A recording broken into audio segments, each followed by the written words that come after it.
4 वर्ष तले अर्थात 2020 रे बीजेडी गठन करितला ओडिशा मो परिवार। ओडिशार 4.5 कोटी लोके मो परिवार सदस्य बोली बीजेडी मुखिया नवीन पट्टनायक गर्व कहते। हेले निर्वाचन पर परिवार भांगी छिनछत्र हो गला। उजुड़ा परिवार को सजाड़ी पारिले नहीं नवीन, एथिपाई आग्रह भी करे नहीं।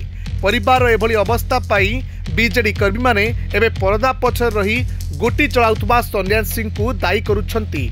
नवीन को सुंदर परिवार को निज स्वार्थ पाई सन्यासी भांगी छारखार करदेले बोली आलोचना हेउछि। ओडिशा मो परिवार गठन पर एथिरे मिसिथिला 2015 रे गठन होइतिबा जीवन बिंदु कार्यक्रम। जीवन बिंदु ओडिशा मो परिवार साजिथिला ओडियांक परिचय। लोकंक सुख दुख रे निकट रे छिड़ा हेउतिले परिवार सदस्य थिबा बीजेडी नेता। राजनीतिर ऊर्ध्वरे रही बीजेडी एहाकु अति मानवीय मूल्यबोध आकार रे चलाउथिला। देश भितरे हेउ अबा किंबा बाहरे जदि कोनोसी ओडिया असुविधारे किंबा मृत्यु मुखरे पड़ुथिले तबे सेतेबेले एकमात्र भरोसा थिला ओडिशा मो परिवार। कोरोना महामारी समय ओडिशा मो परिवार सहायतारे विरोधी भी मुक्त कंठरे स्वीकार करथिले। हेले निर्वाचन अव्यवहित पूर्वरु जतेबेले सन्यासी प्रचार सहित बीजेडी सबु बोझ निजे मुंडाइले सेतेबेले बीजेडी पराजय वर्ण कला।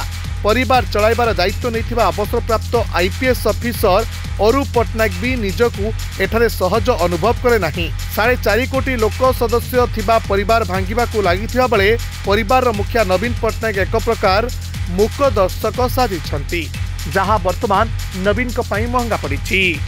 मेरे report Dinalipi live. Dinalipi live को एबे ही लाइक शेयर सब्सक्राइब करंतु।